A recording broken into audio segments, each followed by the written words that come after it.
Didik TV KPM. Okey, terima kasih Aiman. Baik, jadi seterusnya untuk subtopik yang kedua ni, kita akan nak mengetahui pula apakah dia kepentingan untuk kita berpegang dengan akidah yang betul. Tadi kita dah tahu definisi. Okey. So sekarang kita nak tahu pula apakah kepentingannya.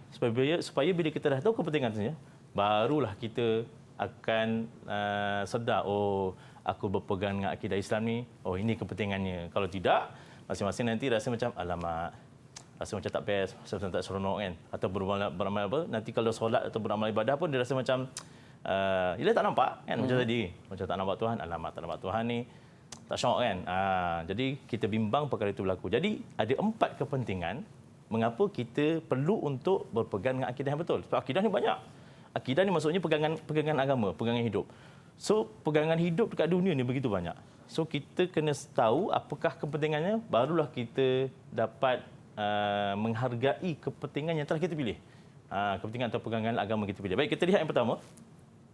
Baik, antara kepentingan yang pertama kita lihat iaitu mungkin kita boleh minta bantuan daripada murid-murid yang berada di rumah.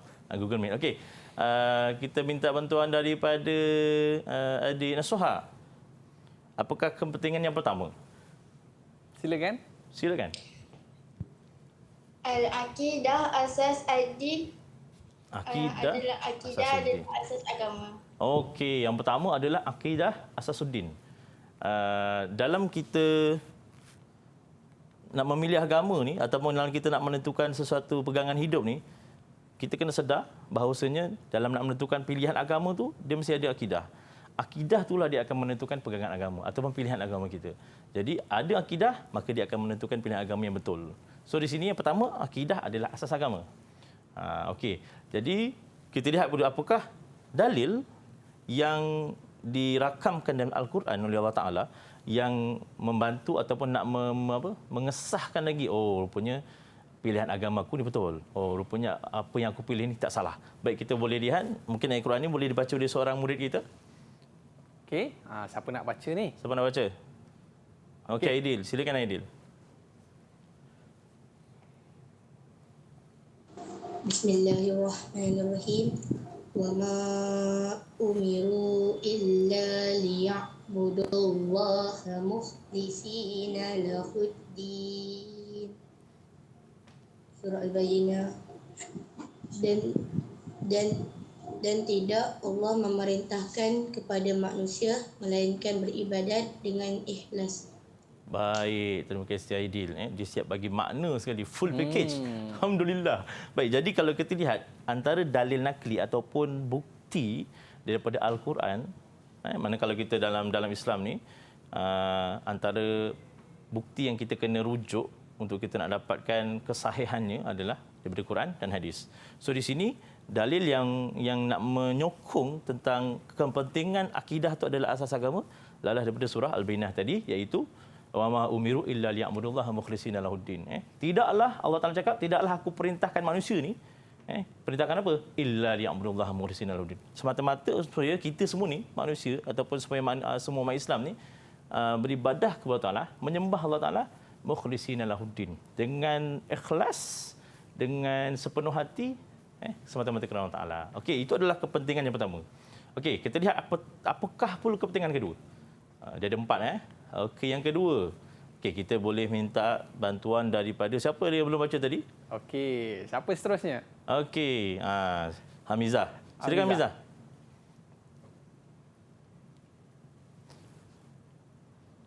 Al-aqidatu muqaddimah alal a'mal.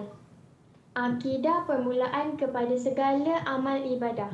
Okey, terima kasih Hamizah. Baik, yang kedua, kepentingan kita ada akidah ni atau berpegang dengan akidah betul adalah akidah itu adalah merupakan permulaan segala amalan. Permulaan dalam kita nak beramal ibadah. Dalam kita melakukan sebarang pekerjaan. Mana dan ibadah ni pun dia merangkumi banyaklah. Ada ibadah umum, ada ibadah khusus. Yang mana dalam Islam, bila mana kita ada akidah yang betul dan akidah Islam, maka dari situ dia akan membawa kepada dalam kita melakukan amal tu dengan baiklah. Kita buat kerana Allah Taala, kita buat bukan kerana manusia, kita tidak mungkin-mungkin dan sebagainya. Itu kepentingan yang kedua. Okey, jadi untuk nak menyokong kepentingan yang kedua ni ada juga ayat Al-Quran yang dirakamkan Allah Taala untuk nak memastikan setiap sesuatu kepentingan tu ada dia punya dalil yang menyokong. Okey, apakah dalilnya? Siapa boleh baca? Mungkin murid okey, Amirul Hakal. Okey. Sila Amirul. Okay, silakan Amirul. Bismillahirrahmanirrahim. Wa man ya'tihi mu'minan qad amala shalihati fa ulaika lahum darajatul ula. Maksudnya, barang siapa yang datang kepada Allah Ta'ala dalam keadaan keimanan yang soleh dan mereka itu memperoleh darjat yang tertinggi. Okey, terima kasih Amirul. Okey, kalau kita lihat dalam Al-Quran Iman, dia benar-benar nak menggambarkan tentang kepentingan yang kedua ni. Mana Allah Taala sebut dalam surah Taha ni, barang siapa yang datang kepada Allah Taala, syarat dia apa? Mukminan. Beriman. Maka qad amila salihat fa ulaika lahum darajatun. Maka barulah amal soleh yang dibuat tadi itu akan mendapat darjat yang tertinggi di sisi Allah Taala. Tapi kalau anda kata kita datang dengan Allah Taala ni tanpa ada iman ataupun tanpa ada akidah yang betul, maka senang cerita segala amal soleh itu tidak akan diterima di sisi Allah Taala. Bayangkanlah kalau mungkin ada di kalangan orang-orang yang bukan Islam, dia buatlah sedekah sebanyak mana pun, dia berilah sedekah dan apa saja amal soleh yang diberikan, dia buat.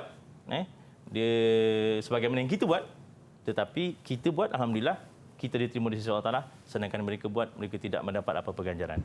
Itu kepentingan kedua. Kemudian kepentingan yang ketiga pula. Okey. Mungkin kita boleh minta bantuan daripada Nasuha sekali lagi. Apakah dia kepentingan ketiga? Okey, Nasuha. Silakan.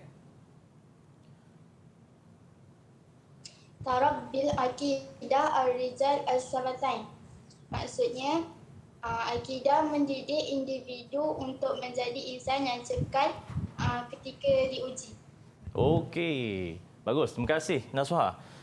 Kepentingan akidah yang ketiga ni, dia dapat turubbiyal akidah ar-rijal ats-tsabitin indal ibtila. Akidah dia mampu dan berjaya dengan akidah tadi tu, peranan atau kepentingan dia akan mendidik ar-rijal di situ kalau belajar bahasa Arab. Ar-rijal ni memang lelaki, tetapi dalam bahasa Arab kalau kita belajar dari segi nahunya, dari segi bahasa Arab, ar-rijal ni bukanlah maksudnya seolah-olah macam lelaki sahaja, tidak. Ar-rijal di sini maksudnya lelaki dan perempuan. Oh. Dia cantiknya bahasa Arab ni, penggunaan kalimah ar-rijal tu merangkumi perempuan. Tapi kalau Allah Ta'ala gunakan ataupun Rasulullah SAW, ataupun kita sendiri kalau buat ayat bahasa Arab, kalau kita gunakan perkataan perempuan, an-nisa sebagai contoh, memang khusus untuk wanita sahaja. Adapun rijal, merangkumi lelaki dan perempuan. Maka di sini, akidah tu dia berperanan untuk nak mendidik individu, semua lelaki dan perempuan, untuk ats-tsabitin indal ibtila, untuk kita ni supaya sabar ketika mana diuji. Kalau orang yang tiada agama, orang yang tiada akidah Islam, sekiranya diuji, contohlah kita lihat di Korea, di Taiwan, di negara-negara luar lah kan, orang-orang yang bukan Islam, bila mana mereka diuji, antara jalan yang mereka pilih apa? Bunuh diri. Bunuh diri.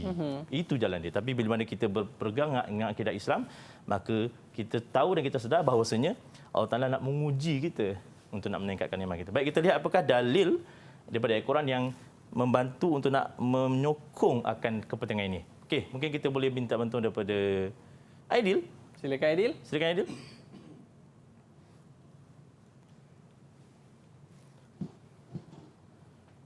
Inna khalaqnal insana min nutfatin amsyajin nabtalih.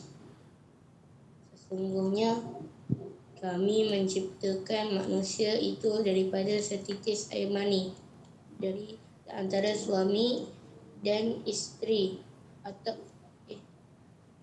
setitis air mani di antara suami atau isteri dan akan diuji. Okey, baik. Terima kasih Aidil. Baik, jadi dalil ni dia menyokong kepentingan tadi tu, bahawasanya Allah Taala ciptakan kita manusia ni daripada setitis air mani, yang mana hasil daripada lelaki dan perempuan, maka terhasillah manusia, yang mana manusia itu dicipta sebagai apa? Nabtali, akan diuji. So bila mana kita tahu kita ni manusia dicipta memang untuk diuji, maka orang Islam dia sedar ujian itu bukanlah satu perkara yang bukannya Allah Taala timpakan ujian tu tanpa sebab, sebaliknya ujian tu ditimpakan kepada kita untuk nak meningkatkan darjat kita, untuk kita menjadi orang yang lebih berdekat dengan Allah Taala. Baik, dan yang terakhir, kepentingan yang keempat iaitu, okey, mungkin kita boleh bertawan daripada Amirul Haikal. Apakah dia kepentingan keempat?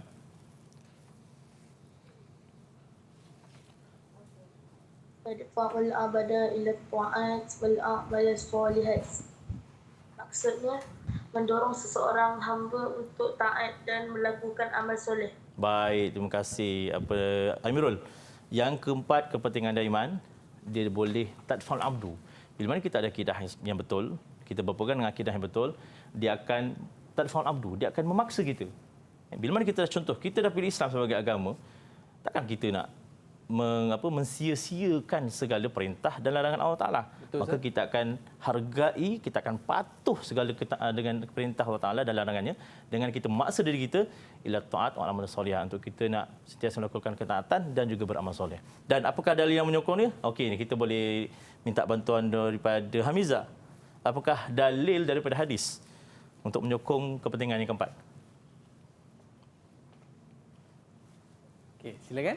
Idza ra'aitumur rajula ya'tadul masjid fashhadu lahu bil iman. Okey, maksud dia? Ada? Tak ada maksud, okey, tak apa. Okey, ini hadis. Kalau ayat Quran tu mereka boleh rujuk daripada tafsir kan. Okey. Baiklah. Kalau lihat dalam hadis Nabi SAW dalam riwayat Tirmizi ni, maksudnya adalah berkaitan dengan ketaatan ni. Idza ra'aitumur rajul, sekiranya kamu melihat ar-rajul, lelaki ataupun perempuan, tak kisahlah, ya'tadun masjidah, pergi ke masjid, fashhadu lahu bil iman, maka Allah Taala, Nabi SAW sebut, maka kamu bersaksilah bahawasanya lelaki itu ataupun mereka yang pergi masjid itu adanya iman. Yalah, sebab kalau yang pergi masjid confirm insya-Allah ada iman, tapi kalau tak pergi masjid, mafhum mukhalafah lah, di sebaliknya lah, maksudnya kuranglah imannya. Sebab itulah orang yang membezakan di antara seseorang itu sama ada dia memiliki iman ataupun kurang memiliki iman atau tidak beriman lah. Kalau orang yang bukan Islam memang confirm lah tak pergi masjid. Okey, itu adalah kepentingannya. 4 kepentingan yang perlu kita lihat dalam kita memilih akidah yang betul, Ustaz. Betul. Jadi rasanya murid kita pun dah dapat orang kata kepentingan-kepentingan ini, dan 4 kepentingan ini cukup penting untuk kita pegang. Ya, betul. Dan sekarang ini sampai masanya untuk kita nak uji murid-murid kita, Ustaz. Ya, kita nak uji. Okey, tadi Aidil dan juga Hamizah dah dapat masing-masing dapat bintang, 1 bintang. Okey, kita bagi peluang dulu pada Haikal dan juga Nasuha. Okay. Baik. Untuk uji minda pada tajuk ini, kita berikan dalam bentuk padanan. Okey. Untuk Haikal, apakah agak-agak dalil daripada Quran atau hadis tentang akidah Asasuddin? Okey. Jawapan dah ada. Silakan. Yang mana satu? Amirul. Okey, apakah dalil bagi akidah Asasuddin? Wa ma umiru illa liya'budullah. Wa ma umiru illa liya'budullaha mukhlishina lahuddin. Okey, baik, kita lihat jawapannya. Betul. Yes. Alhamdulillah. Okey. 1 bintang, satu bintang jugalah dah dapat Amirul Haikal. Baik, bagus. Seterusnya, siapa lagi yang belum? Murid yang belum lagi dapat bintang? Oh, Nasuha belum. Okey, baiklah Nasuha. Apakah jawapan bagi soalan yang kedua?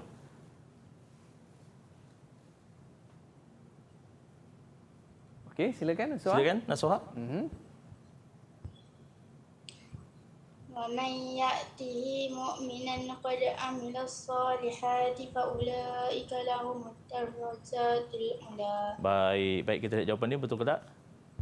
Alhamdulillah, betul. Baik. So, semua dah dapat 1 bintang. 1 bintang juga untuk Nasuha. Baik, dah jawapan ketiga ni, Man.